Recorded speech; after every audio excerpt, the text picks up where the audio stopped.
আসসালামু আলাইকুম এভরিওয়ান। আজ আমি আপনাদের দেখাবো অ্যাডোবি ইলাস্ট্রেটরের মাধ্যমে কিভাবে বাংলাদেশ সরকারের একটি লোগো তৈরি করে দেয়। প্রথমে লোগো তৈরি করতে গেলে আমাদের যেটা প্রয়োজন সেটা হলো যে একটি বৃত্ত। বৃত্তটা হলো যে রেক্ট্যাঙ্গল টুলের ভিতরে এটা ইলিপস টুল। ইলিপস টুল ক্লিক করলাম। ইলিপস টুল ক্লিক করার পরে আপনি বৃত্তটা নেবেন। চতুর্দিকে রাউন্ড সমান করে নিতে হলে বৃত্তটা নেওয়ার সময় শিফট চেপে ধরতে হবে যাতে করে রাউন্ডটা সুন্দরভাবে হয়। এরপরে আপনি এটা কপি করে আবার এটা অল্টারনেট করবেন। Control C, control F, control F এ পেস্ট ইন ফ্রন্ট। অল্টার এবং শিফট ধরার পরে এখান থেকে আপনি আরেকটা নেবেন।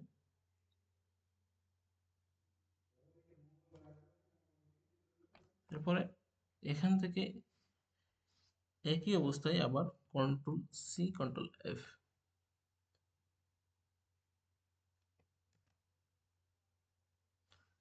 কন্ট্রোল সি, কন্ট্রোল এফ দেওয়ার পরে এখান থেকে আবার অল্টার এবং শিফট ধরে এখান থেকে আরেকটা নেবেন। হয়ে গেল। এরপরে কন্ট্রোল আর একটা রোলার নিয়ে আসবেন সঠিক পরিমাপে কাটার জন্য। কন্ট্রোল আর এই যে রোলারটা চলে আসছে, এখান থেকে যে কোনো জায়গা থেকে আপনি নিতে পারবেন। নিয়ে মাঝখান বরাবর বৃত্তের একটি দাগ দিবেন। আবার এখান থেকে আর একটা নিয়ে আসবেন লাস্টের দিকে দেওয়ার জন্য। এরপরে আপনি এটা কাটবেন। কাটতে হলে আপনার কেসি অথবা সিজার টুল, সিজার টুল দিয়ে কাটতে হবে। এখানে একটা ক্লিক, এখানে একটা ক্লিক, আবার এখানে একটা ক্লিক, এখানে একটা ক্লিক। আপনি যখন এখানে কাটছেন তখন এই পাশেরটা কিন্তু সে কাটার দাগটা আর বোঝা যাচ্ছে না। এর মানে ভয় পাওয়ার কোনো কিছু নাই, এই পাশেরটাও ঠিক আছে। কিভাবে ঠিক আছে আমরা কিভাবে বুঝবো? বুঝতে হলে আপনাদের সিলেকশন টুলে যাইতে হবে। কোথায়? Selection tool. সিলেকশন টুলে যাওয়ার পরে যেখানে আপনি কাটছিলেন প্রথমে সেখানে ক্লিক করবেন। দেখেন এখানে দেখা যাবে। এখন ব্যাক স্পেস দিবেন, কেটে যাবে। আবার এখানে ক্লিক করবেন, ব্যাক স্পেস দেবেন, কেটে যাবে। এরপরে আপনাদের যেই রুলারটা নিয়েছিলেন রুলারটা আমরা সিলেক্ট করব। সিলেক্ট করে ব্যাক স্পেস দেব। যদি আপনার রোলারটা সিলেক্ট না হয় তাহলে রাইট বাটন করে রোলারটা আনলক করতে হবে, আনলক গাইডস করতে হবে। তাহলে সিলেক্ট হবে, তারপরে ব্যাকস্পেস দিলে চলে যাবে। এরপরে আমাদের যেটা করতে হবে সেটা হলো যে লিখতে হবে। লিখতে হলে আপনার প্রথমে টাইপ টুলে আসতে হবে। টাইপ টুলে আসার পর এখানে দিবেন। লেখাটা অনেক ছোট দেখা যাচ্ছে। লেখাটা যদি আমরা বড় করতে চাই তাহলে সিলেকশন টুলে যাবেন। সিলেকশন টুলে যেয়ে এই যে কর্নার ধরে একটু টান দিলেই হবে। এখন আমরা এটা এখানে লিখতে পারবো।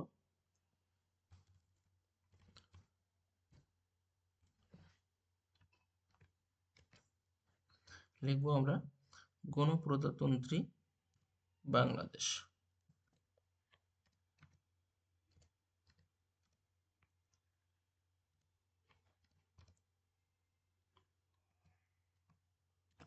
গণপ্রজাতন্ত্রী বাংলাদেশ।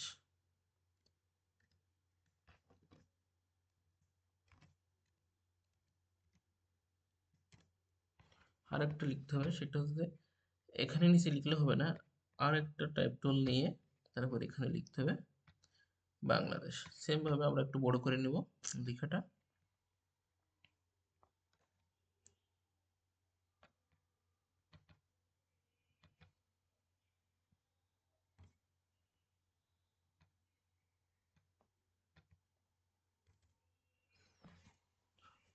বাংলাদেশ সরকার।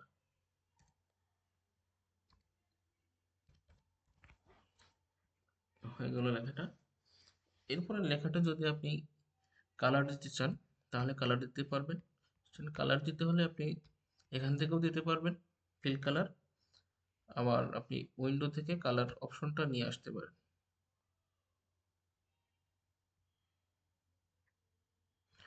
কালার্স, এই যে কালার, কালার দিলে চলে আসবে। এখন আপনার যেটা সিলেক্ট করা আছে আপনি সেখান থেকে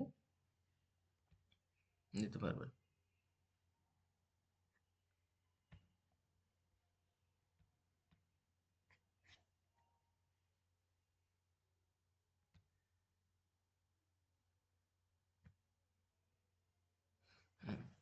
আমাদের কালার করা হয়ে গেল।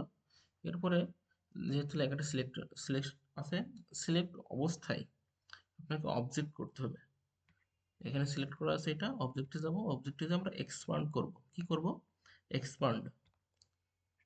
ওকে, আবার এই লেখাটা সরকার লেখাটা ক্লিক করব, ক্লিক করার পরে অবজেক্টে যাব, অবজেক্টে যে এক্সপান্ড করব, এরপরে ওকে। এক্সপান্ড করার পরে এরপরে আমাদের কাজ হলো যে এই লেখাটা আমরা ব্রাশ টুলে নিয়ে যাব, লেখাটা ক্লিক করে ধরে টেনে ব্রাশ টুলের উপরে নিয়ে যাও, এই যে ছেড়ে দিয়ে আর্ট ব্রাশ কি করতে হবে, আর্ট ব্রাশ, আর্ট ব্রাশে দেওয়ার পরে ওকে। তারপরে এই ডিরেকশনটা এইভাবেই থাকবে, আবার ওকে। এরপরে সরকার লেখাটা সেমভাবে আবার আর্ট ব্রাশের উপরে নিয়ে যাব, যে কোনো জায়গায় যে ছেড়ে দিলেই হবে, নিয়ে আর্ট ব্রাশ, এরপরে ওকে। তারপরে এই ডিরেকশনটা চেঞ্জ করে দিতে হবে, ওকে। তাহলে বাংলাদেশ সরকারটা আমরা ব্রাশে নিয়ে আর্ট ব্রাশ করলাম এবং ডিরেকশন পরিবর্তন করলাম সরকারেরটা। আচ্ছা, এরপরে আমাদের কাজ হলো যে সিলেকশন টুলে থাকা অবস্থায় আমাদের এখানে ক্লিক করতে হবে, ক্লিক করার পরে এই যে গণপ্রজাতন্ত্রী বাংলাদেশ, এটা, আর এখানে ক্লিক করলে সরকারটা হয়ে যাবে সরকারটা। কিন্তু সরকারটা সুন্দর হচ্ছে না, কি কারণে সুন্দর হচ্ছে না, আমাদের এখানে যে অংশটুকু আছে সেই অংশটুকু বেশি আছে। আমরা যদি মনে করি যে এই অংশটুকু আমাদের বেশি হয়ে যাচ্ছে, তাহলে আমরা একটু ছোট করে নিতে পারি,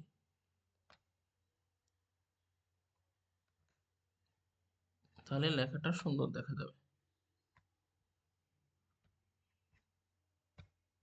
সরকার,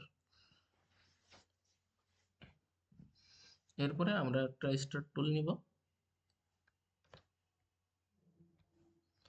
এখানে আমরা স্টার আঁকবো।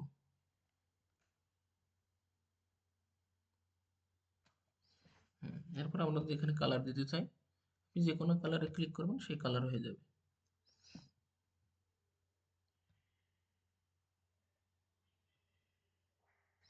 আচ্ছা, এরপরে আমরা সিলেকশন টুলে যাই, যাওয়ার পরে অল্টার ধরে আর একটা কপি করি। আচ্ছা, আবার অল্টার ধরে আমরা এই পাশে আরেকটা নিই, তারপরে আবার অল্টার ধরে এখানে নিচে আরেকটা নিই। এরপরে আমাদের মাঝখানে একটা ম্যাপ নিয়ে আসতে হবে। ম্যাপ নিয়ে আসতে হলে আমরা ফাইলে যাব, ফাইলে যেয়ে প্লেস করব, কি করব, প্লেস।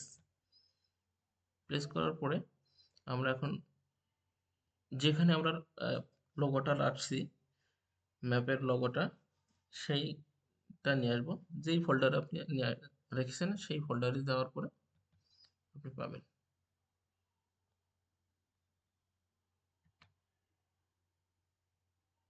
এই যে এখানে আছে, ডাবল ক্লিক করার পরে এখানে আপনার যেখানে লোগোটা বসাবেন সেখানে ড্র্যাগ করবেন, এইভাবে ড্র্যাগ করার পরে আপনি এটা বসাই দিলেন। এরপরে যদি সার্কেলটা আপনার কালার করতে হয়, তাহলে এই যে তৃতীয় যে বৃত্তটা, ছোট বৃত্তটা, এই বৃত্তটা ক্লিক করবেন সিলেকশন টুলে থাকা অবস্থায়। এরপরে আই ড্রপার নেবেন, আই ড্রপার নিয়ে এই যে এখানে লালের ভিতরে একটা ক্লিক করলে হয়ে যাবে। আমাদের কাজটা শেষ হয়ে গেছে। এখন আমাদের অতিরিক্ত যে অংশটা আছে, যে এই লেখাটা আমরা চাইলে বাদ দিয়ে দিতে পারবো। এভাবে সিলেক্ট করতে হবে, সিলেকশন টুল সিলেক্ট করে ব্যাক স্পেস দিলে চলে যাবে। হয়ে গেল আমাদের বাংলাদেশ সরকারের লোগোটা। আজ এই পর্যন্তই। আসসালামু আলাইকুম রহমতুল্লাহি ওয়া বারাকাতুহু।